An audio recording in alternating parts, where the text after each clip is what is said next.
What's going on, ladies and gentlemen? Welcome on in. It's 1TS Daily right here at One True Sport. I know that I forgot the intro, but I didn't want to scramble. I didn't want our faces to be up on the screen for like a half second and then the intro hits. Like it works. What a disaster. What a disastrous start here.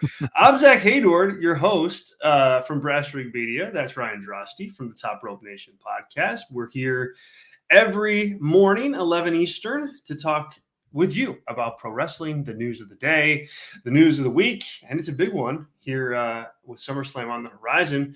Ryan, what's going on, dude? I like the shirt.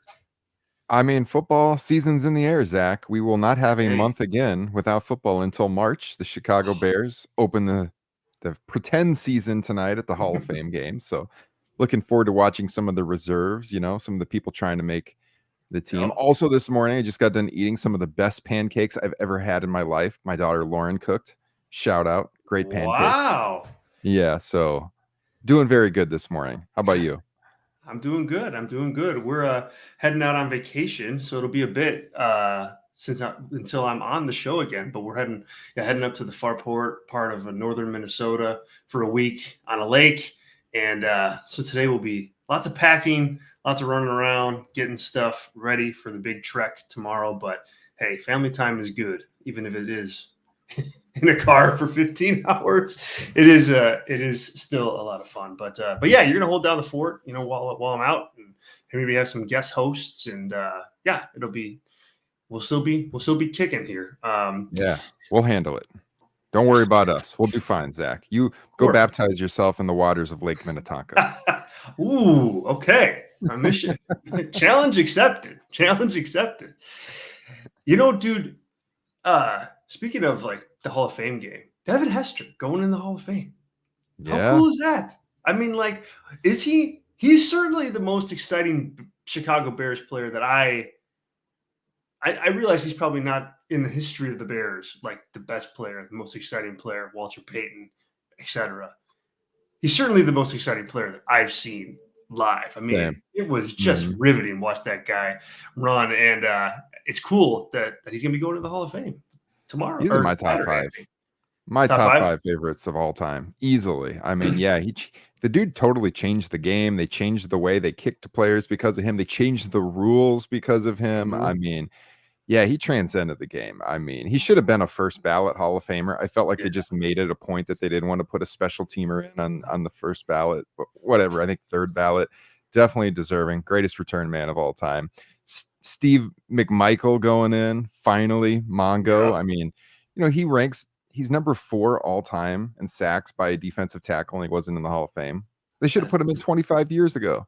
I mean, yeah. Wow. You forget that 4th all time and not in until 2024. It's another one of those things where they looked at the 85 Bears and they're like, we got 2 guys from their D line already in, Dent and Hampton. It's like, can we put 3 guys from the same D line in? Yes, it's the greatest defense of all time. You should, right? You should have them all in. The Hall of Fame can be so weird. It's good to see these guys get in, especially Devin, and Mongo too, but Devin just, he had a really great career in terms of what he did. And, I know that whatever, didn't work out as a receiver. Who cares, man? This guy was electric. Mm-hmm. And it'll be fun to see him kind of enshrined over the weekend. Yeah. Hopefully this isn't the only good Bears news we get this year, Ryan, that we get to talk about. Hopefully there's lots more to come. Hopefully we're not peaking right now, but we'll see. Yeah, exactly. All right, let's get to some wrestling, man. Real quick, if you guys are watching this video on YouTube, thank you. If you're watching on Twitter, appreciate you guys. The live chat is loading up. Andrew's in there. David's in there. What's up, you two?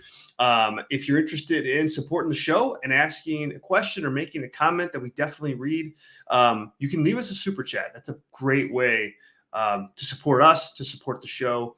And we certainly appreciate it. Any contribution helps, guys. Really, it's a big deal. And thank you in advance for that. If you're not subscribed to the One True Sport YouTube channel, what you waiting for? Hit that. There's content all week long going up, obviously from us, but also other great co-hosts, and some of wrestling's biggest legends, Rob Van Dam, Medusa, Jake the Snake, Kurt Angle, etc., etc.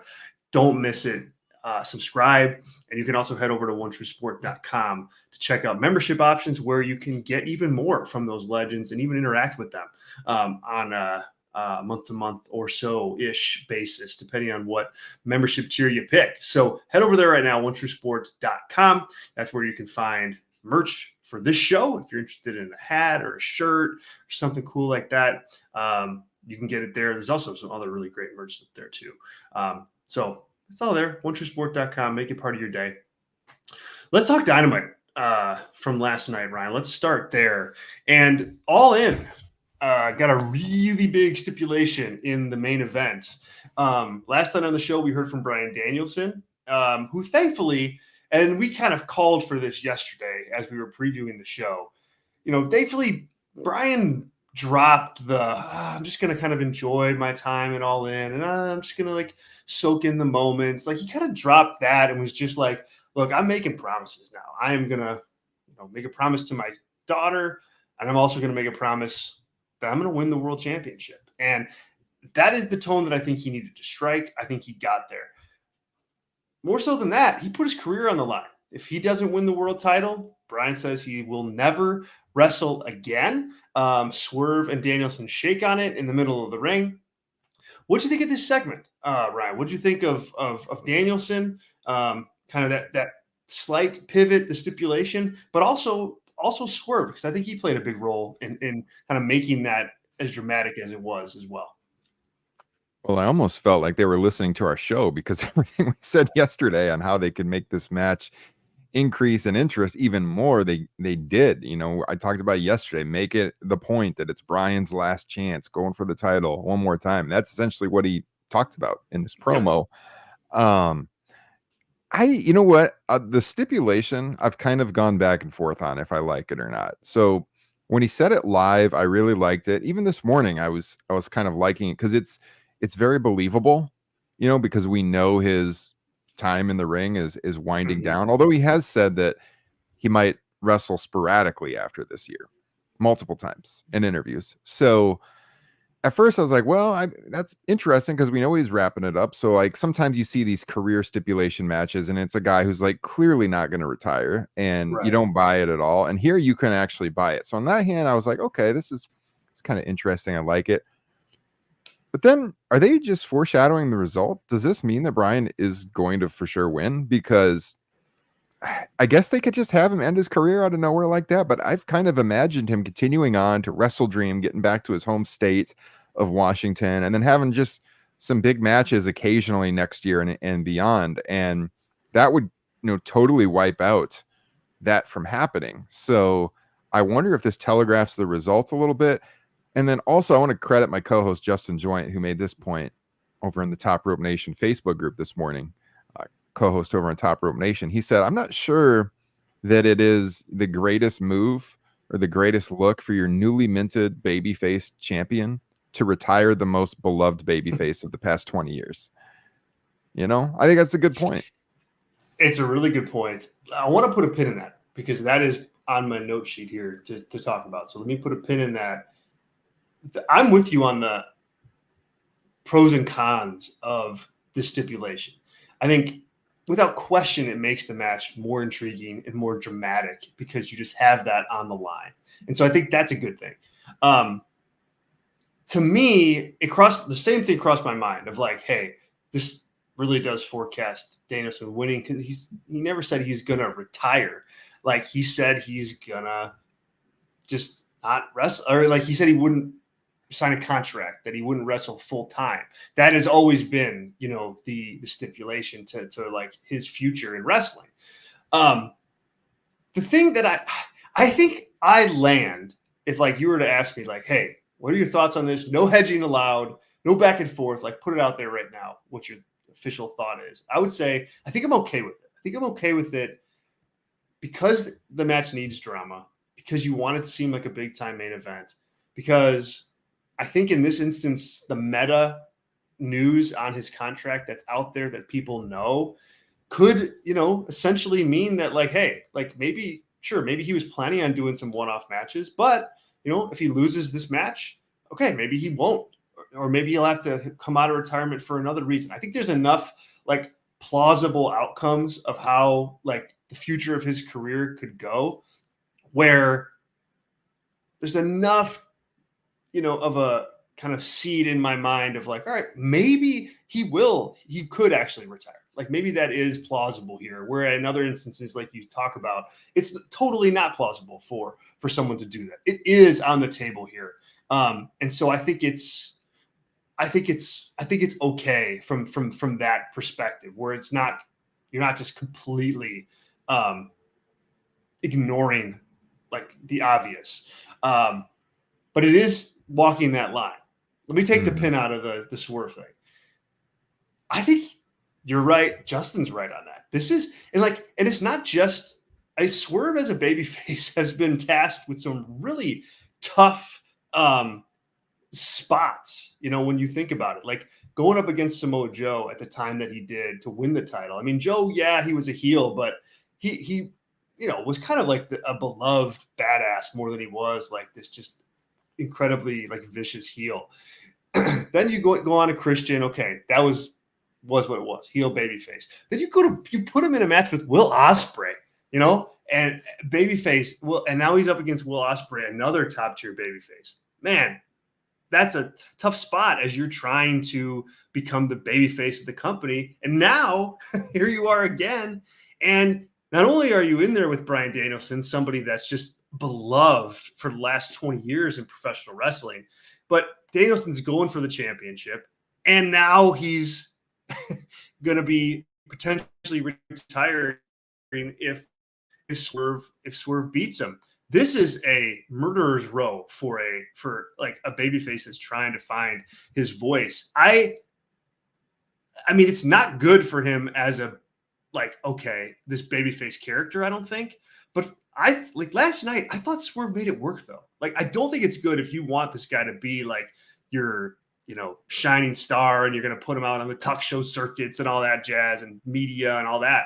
But there is like a realness to him that I think can go both ways. Like he's a rare character in that regard. And I'm not usually that guy. I'm not usually the guy that goes, oh, it's okay to like go in the gray area in professional wrestling. Usually I think professional wrestling works best when it's good guy, bad guy, boom, put them in the ring together and have them go. But like, I thought Swerve played it fine last night. I think he was likable enough where he's not going to come out of this with Danielson as this just like hated guy. Does that make sense? Am I like articulating that good enough? Yeah, I mean, he's always kind of straddled that line. He's never really been a full-on babyface. It's just that the crowd got behind him. I mean, this is a guy who was the most evil man possible, breaking into Hangman Page's home, his nursery, and yet the crowd cheered him because he was just so undeniably good. So yeah, I mean, you're right. They obviously wanted you to get behind him then. They rolled with it as the babyface champion. They made him champion, but he's definitely been put into some awkward situations where you put him in there with some of the most popular people in the company. Like Will Ospreay pitched the match. He wanted to do that match to prove to the locker room that like, I don't need to be in the world title scene right now. I'm going to lose to this guy. But I mean, he clearly was the most over guy in AEW. Ospreay still probably is. But he had to go up against him. And you're right. Now, Bryan Danielson, I think Justin's right in the comment I read. He is the most loved wrestler universally of the last decade. No question about it. Yeah. And that's what Swerve's up against. I mean, and you got to think that building, in Wembley is just going to be rocking with Danielson fans to see like people out there to see him win the world title. That's a great point. It's just such a good selling point. Like if people believe the stipulation, this could be the last time I get to see Bryan Danielson wrestle. I got to buy the pay-per-view or I got to buy the ticket. If I'm in England, I might never get a chance to see this. I mean, if you're in England, you might never get a chance to see him again, regardless. You should definitely get to the show if you can. But I mean, if you're on the fence and you're in the London area, you're like, all right, at least get me in the upper deck, cheapest ticket so I can see it at bare minimum. And it's going to bump up their attendance even more. Well, yeah, because the option is like, okay, either you see his last match, or you see him win the world title. Either way, that's probably something that you want to go see. So yeah, I mean, I think I'm okay with this. And if Danielson wins, and we're not going to do a full preview of this match right now because we still have 3 weeks to go, but if Danielson wins this, I think that there's an avenue for Swerve to like show him even more respect than he did yesterday. Because Swerve kind of ran it down yesterday and was like, I'm going to beat you, I'm going to ruin your dreams. But he also said too that like he also put Danielson over, like, you're one of the best, you're my favorite, I'd be on your side if I wasn't opposite you in the ring. Like, I think he's not the rah John Cena babyface here, but he's not like healing on Danielson either. So I think no matter the outcome, all it'll take is like one promo to get Swerve back, on track. And regardless of that, Swerve in this spot with Danielson, biggest show of the year, like that's a good spot for him as like an emerging face of the brand, to be on the biggest show in the world title match in the main event against, one of the top stars that the industry's had in the last 20 years. I think that matters if you're AEW and you're trying to build stars. I think you got to put them in star moments. And, the heel babyface thing doesn't really work here, but I think it does present Swerve as a bigger star than he ordinarily would be presented as. Yeah, no, it cements Swerve in the upper echelon of this company forever, because that highlights of this match are going to be played for the entire history of this company. So he's always going to be there, mano a mano with Bryan Danielson at Wembley Stadium. I mean, if you had any doubts that after his title reign was over, he was going to slump down the card at some point, he's always going to be a top guy in AEW. This cements that for sure. Yeah. Okay, let's get to a really fun super chat here from David, and then we'll finish. We'll keep talking about Dynamite and get to some other happenings and news on the show last night. But David, appreciate your super chat, man. Thank you so much for supporting us. He goes, "Hey, you guys, I see some wrestling figures behind Ryan. Curious what your favorite toy line was while you guys were kids, as well as now. I have nearly finished my LJN collection." David, I unfortunately have to tap out on this conversation. I don't have a single wrestling toy in my possession, and I think I had like one when I was like a kid. I was not a wrestling toy person for whatever reason. Wow. I wasn't. I had like the what the hell are those things? Those Wrestle Buddy guys or whatever. Mm-hmm. I had those, but I was not like a wrestling figure guy. Ninja Turtles? Hell yeah. I still got them to this day. Wrestling figures, I don't. So I'm going to tag out, and I'm going to let Ryan jump on in here because I have no idea what LJN collection even is. So I like the LJNs a lot. I've got a few behind me. My big head is in the way here. But if you look on that top shelf, I've got hold on. There's a Mean Gene up there. Hold his hands out in the black suit. Look at that. Yeah. Over on the that far. That one is in pretty good shape. Hold on a second here. Look at this.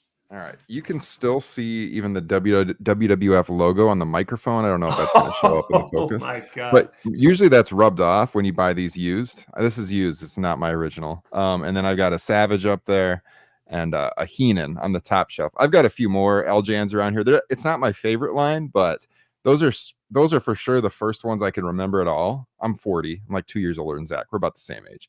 The first wrestling figures I ever had that I vividly remember, I have sitting on the ledge over here. These are not my originals. I'll explain why. This is why I said I love the super chat. I could do a whole podcast on wrestling figures. Thank you, David, for letting me talk about this. All right, the old LJN thumb wrestlers. Okay, I had the Hogan and the Piper, these exact ones when I was a kid, and I used to play with them in the sandbox behind my house. I'm sure they're buried in there, disintegrated by now, because this was almost 40 years ago. So I was at a used toy store in Chicago, Zach, and I saw these two, really? And I'm like, I have to get them because, it was the one that's over in Wicker Park. I forget what it's called now. Oh, yeah. I don't know the name, but I've been there actually many times. What the hell is that? Yeah. I forget what it's called. I'm going to look it up while you talk. CM Punk's neighborhood, right? kind of over in that area where he lives. Yep. And so I picked them up because I'm like, man, those are the first wrestling figures I ever had, so I got to buy them. But my favorite, as you can probably guess from the cabinet, is the Hasbros. Those are the first ones I really got into as a kid. I had a good friend who used to, in elementary school, during indoor recess days, when it'd be storming out or really cold in the winter, he would bring a duffel bag with his Hasbro ring in it and all the Hasbros, and we'd play with them in the classroom. It was the coolest thing ever. And so I just started. I was like, I lost all mine I had as a kid. And so a few years back, this is probably 5 or 6 years ago, I'm like, I'm going to get just a few of my favorites. I'm going to get the Savage. I'm going to get the Bretts, Sean. And then it spiraled out of control where I started to try to collect the whole line. And I don't have quite the whole line, but I have most of them. I've got all but about 15, I believe, which, if you know Hasbro's, the green card series are super expensive. The last series are really hard to get. I do not have those.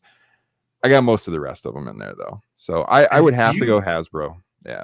Do you buy these things? Do they have them new out there now, or do you buy them used? Like, how? Yeah. Where do you find them? Like eBay or what? Originally, I was getting them on eBay, and now, the prices on them have skyrocketed. It's crazy. Like, I've got mine are all loose. You can buy them on card where people kept them sealed, but those you'll pay hundreds of dollars for those. But even some of those loose, like the Brett right by my thumb right there, I could sell it loose for like over $100. It's crazy what people pay for these things now. Yeah. So I got into collecting them again before they really took off. Like, I haven't bought one in quite some time because the ones I have left are the real pricey ones. My buddy in the chat here, Ryan Huffman, he goes to a lot of wrestling conventions, and he'll always text me like, which ones are you looking for again? And he'll check the prices on them. But I am getting down to the really tough ones to get. So I'm pretty happy with the collection I got now. I love the Hasbros. I just love the cartoony look of them, the nostalgia factor. To me, those are the best wrestling toys ever made. But I do like the LJNs too, that David mentioned, as referenced by a few of these I got around here. Mean Gene, very good. Yeah, well, hey, Mean Gene. Send super chats so Ryan can get the green card series of those. That's right. There you go. Fund my wrestling collecting. Yes, please do. There you go. Thank you, David. Appreciate you, man. Really, seriously, thanks for supporting the show. Great super chat. Yeah. Great super chat. Okay, let's talk a little bit more AEW Dynamite last night. Did you like what's going on with MJF and this America thing and the American Championship? I mean, first of all, I think it's like a little confusing because every time there's a portion of every pro wrestling audience, for better or worse, that you say anything American, you're getting the babyface USA chance. Mm-hmm. That is just inherent in pro wrestling since the 1970s. MJF is trying to be a heel here. And like every time he brings up the American Championship, you have a portion of the audience that's cheering for him. I think I don't think that's working. Plus, I just think it's one note for MJF. Like, I kind of think it's like lowest hanging fruit stuff for him as a heel right now. And I know why they're doing it. They're going into London and they want Will Ospreay to be this like conquering UK hero over the American guy. But you got to get to London first. And I just don't know that that this is good for MJF as like a heel act. And I don't know, man. I don't know that the feud needed this tone to it. I think they had it good enough where it's just MJF cheated and Ospreay wants to win back and they hate each other and they're going to wrestle. Like, I think that was good enough for this match. And I think this is a little too cute for my liking. I don't get it at all. I don't know why they thought they needed to do this. I mean, as Carl's in our chat, he mentioned like a week ago or so on the show here in our chat that, look, Brits don't hate Americans. We're not going to boo him because he's being patriotic. Right. And then number two, like, obviously Will Ospreay is going to get the babyface response in Wembley Stadium at his home venue, his home country. So like, why do they think they need to add an extra thing to get him cheered even more? It doesn't make any sense. He was always going to get cheered. So I don't know, if they were wrestling in the States here, maybe there'd be some concern that too many people would be cheering for MJF, but like, it's a homecoming for the guy. He's clearly going to get cheered. And to everything you said, you're right. It makes it very awkward because people aren't going to boo a guy covering himself in the red, white, and blue in the United States. So like he puts himself behind the 8 ball every time, and then he does that, and they start cheering, and then they have to work to like get him cheered or to get him booed.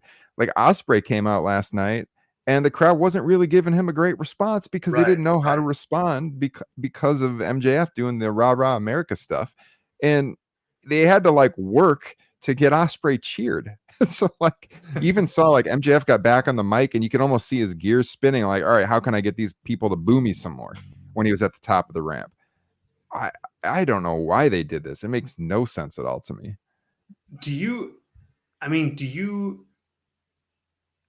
Part of me thinks that they've got some kind of crazy, Apollo Creed,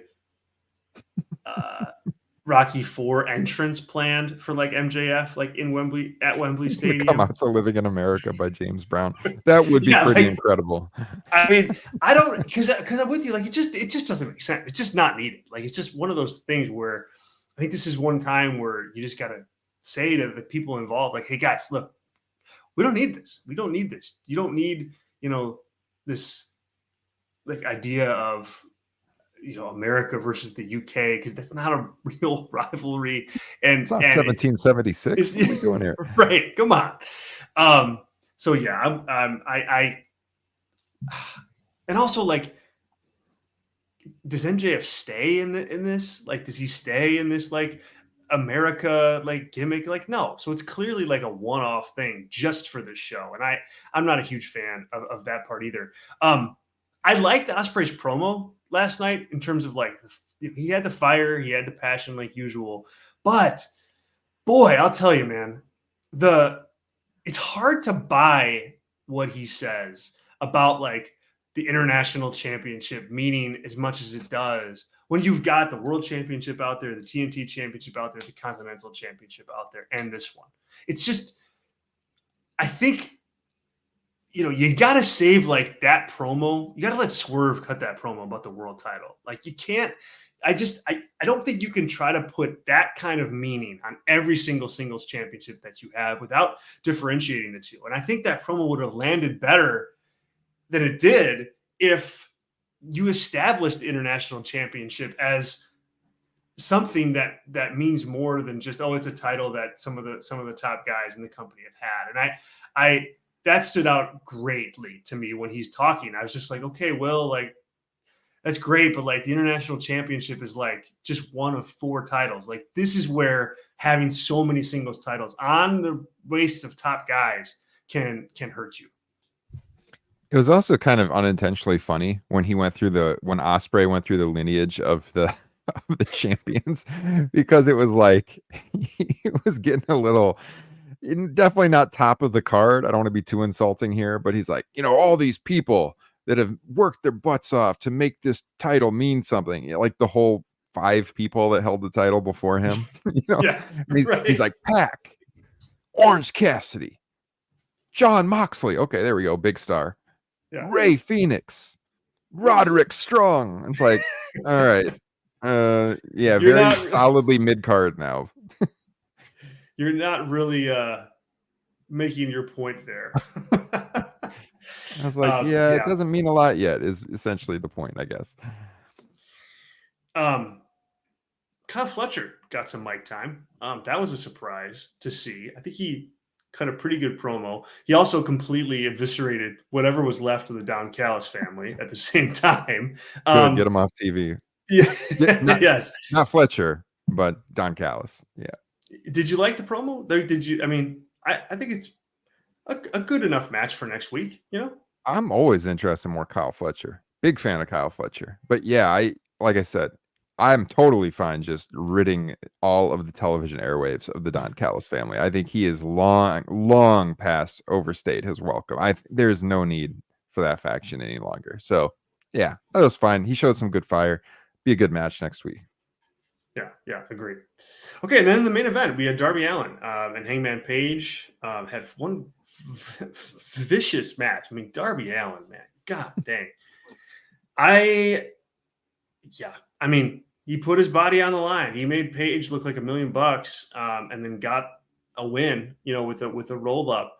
I actually like this main event quite a bit. I thought it was a good match. I thought it was a smart match. I thought it was a match that, it got over and did what it needed to. Like, it got Paige out there looking like this unhinged, violent, dangerous heel maniac guy. But at the same time, Darby got the win, and Darby's got a couple big matches on the horizon. He's TNT Championship match at All In. He's going to face the world champion at Arthur Ashe and the Grand Slam show. So, I think you needed to get him that win. So I think this is one of those situations where both guys come out looking pretty darn good for where and what they're doing. And I thought the match was good too. Darby is going to be sore today, but that's like every day with him. So thumbs up to me. What about you? Yeah, we talked about in the preview yesterday how this should go, because it felt like both guys kind of needed a win. So in that regard, I thought they booked it perfectly, because Paige just dominated the match, looked incredibly strong, kind of the shock finish at the end, which was the way to go, and you still get the win for Darby. So I thought they booked this one excellent, and both guys kind of came out ahead. So that's best you could ask for, because it was going in, I wasn't really sure which direction they would go, because like I said, both guys kind of needed to come out looking good, and I think that they did. Do you think where do you think Paige is going from here? Like what do you think is kind of on the horizon for him? I mean, he doesn't have an All In match at this moment. I would imagine that he's going to have one at some point, but where do you think he's headed here based on what you saw last night? I wonder if they keep him off All In and they have him work a big match at All Out 2 weeks later. I could see that. They kind of did that last year with a couple of the people where they more focused them for All Out. And that show is down the road from you. They're going to need something big there. And they've done a good job in building up Paige since he's come back. I don't know. I think it's going to be interesting how the world title situation goes, because I can see him rekindling that feud with Swerve here pretty quickly, depending on if that's a world title match or a non-world title match. Maybe the winner of that comes out and gets a shot at Bryan. If Bryan's the champion, I don't know for sure, but I would not be shocked at all if he only works All Out. Yeah. I don't think that's a terrible idea either, because they're only 2 weeks apart. You got to save something, so people are going to want to buy both. And I think that's a good point. A good point on to bring up, because you forget that they got another pay-per-view just weeks after this one. So, okay, well, there you go. There's AEW Dynamite, guys. A couple news stories that I want to throw at you, Ryan, and then we'll wrap up here. The reports came out yesterday how Las Vegas won the bid to have WrestleMania 41 out there, and WrestleNomics dug into this and confirmed that WWE will be getting $5 million plus added perks from various business entities in Las Vegas to run WrestleMania in that city. $5 million to run there, rent-free access to certain convention centers, and other perks as well. What do you make of this, man? People are paying WWE now. They have been for a while, especially in international markets, but they've got a whole new revenue stream here, for WrestleMania now. $5 million this year, like who knows what it will be, 2-3 years from now. What do you think about this and this kind of practice in general for WWE? So I just shared on the screen, this is from WrestleNomics and their Patreon. This is a free post, I believe, to anybody. So you can all access this, but this shows kind of the history of cities paying money for WWE shows. So there it is, $5 million in Vegas for next year's. Not quite. It looks Dallas in 2 years ago, they paid $5.2 million But yeah, this is something that WWE has tried to kind of keep under wraps that this is happening, according to the report. There's even been, like WrestleNomics tried to get the information on Texas for Mania 38, and it was blocked for a while. So like, I mean, Bryan Thurston goes into all of this in the report. You can read it. It's really, really extensive. But yeah, it's nothing new. It does explain, how Vegas got it. And what's interesting is, at the time, we talked a lot about this on Top Rope Nation because one of my co-hosts, Jesse, is from Minneapolis. Justin and I, our other hosts on Top Rope Nation, we live 3 hours from Minneapolis. We really, really wanted Mania to be there. Honestly, all things considered, I still think it should have been there. Minneapolis has a hell of a lot more to do with pro wrestling than Las Vegas. You can play into the everything with the AWA heritage at the Hall of Fame, and I think it makes a lot of sense. And I think it really sucks that they're doing SummerSlam there and not Mania in a couple of years. All of that said, I wasn't that surprised to see this because, as we've known, like you said, they have been doing this. But to the point I was making, before I forget, at the time I had said on the show, God, it wouldn't make much sense to go to WrestleMania to have it in Vegas because they just did the kickoff there and they didn't announce it. Like, wouldn't they have announced it at the kickoff event they did in Vegas? And if you read the report, there was no indication at all that Mania was going to be in Vegas when they did the kickoff show there. There was no plans in the works or anything. All of this came about after that. So that was accurate. It was not planned to be in Vegas when they did the kickoff show. But then it all came together, or kickoff event, whatever they call it, the press conference, Press conference, yeah. But it all came together very, very quickly after that, and they got the fee that they wanted, and so they said, peace out, Minneapolis, we'll give you SummerSlam in 2 years. We're going out to Las Vegas. And I want to point out something else that I just found hilarious. So they got the actual slide deck that was used in their presentation about having WrestleMania in Las Vegas. Okay, look at this. I just want you to keep in mind, as they're selling WrestleMania in Las Vegas with this picture of this family so pleased to be at this huge WWE show, that they're having WrestleMania in Las Vegas on Easter Sunday. I'm sorry, but that is some of the most bizarre scheduling I have ever heard of for next year's Mania. Because, like, look, I would have liked to have gone to it. Vegas is usually a pretty cheap flight. I'm not going to miss Easter Sunday with my kids, and I'm not going to take my kids to Las Vegas on Easter. So I just think it's kind of funny that and I'm not a particularly religious guy, Zach, by any means, but look, it's a holiday that we all celebrate with our kids, and it's just really, really funny to me they use that picture in the slide deck. I mean, you're not kidding. I mean, even if you take Easter Sunday out of it, Vegas is still not a place that you're going to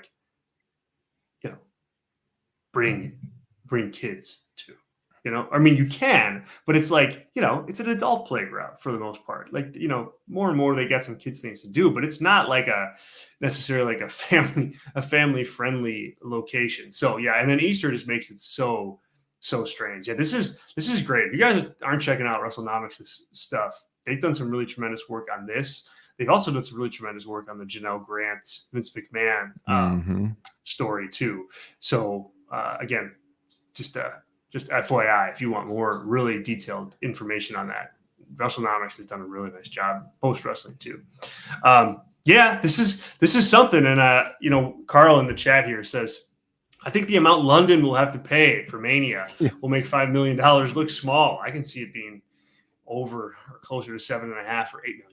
Yeah. Oh, totally. Yeah. Totally. Yeah. I mean, now they're going to start shopping this thing around. And they already have that huge deal for Indianapolis, in a couple, I think, is it next year or 2 years from now? I forget which one. Rumble next year. Eventually, eventually SummerSlam and Mania. Yeah. Yeah. So, I mean, so they've got that. I'm sure, Indy paid a pretty penny. So yeah. It's just another revenue stream for the mighty WWE. All right, Ryan, we'll wrap it up there. Great show. Thanks everybody for participating in the chat. Thank you, David, for the super chat. Appreciate you, man. We'll be back tomorrow. Ryan will be back tomorrow, 11 Eastern, right here. I will see you guys in about a week. So, cheers to you. think good thoughts that I could catch some fish up there in Minnesota. I could use it, could use some luck in that regard. But thank you so much for being here today. If you haven't checked out OneTrueSport.com, do it. Go do it now, right now. Sign off and head over there. You can check out the One True Sport member options, and you can also check out the merch store, including our One TS Daily merch, hats, shirts, all sorts of cool stuff. Ryan, you guys are live tonight on the Top Rope Nation channel, or are you guys holding on until you guys can do a SummerSlam review? What's on tap? Yeah, we're holding off our flagship tonight and waiting for Sunday for the flagship, which will review SummerSlam. But we did drop yesterday the audio of the Bash at the Beach 2000 show for our patrons that we recorded on Tuesday night, and then Jesse, one of our hosts over there, he will have a TRN Unplugged bonus show dropping later today, previewing SummerSlam. So that's what we got on the horizon. Check all that out. Very good, very good. We will be live on Brasherie Media this afternoon, 3 Eastern, to talk more AEW, go in depth on some angles and some stuff there. Probably a big conversation about Bryan Danielson, not just as it pertains to All In, but broader picture there. So tune in at 3 Eastern on Brasherie Media's YouTube channel. Search Brasherie Media, and you'll find us there. Like this video if you're watching it. Subscribe to the channel here, and guys, we'll catch you all tomorrow, 11 Eastern, right here on 1TS Daily. Thanks so much. Have a good Thursday. See you.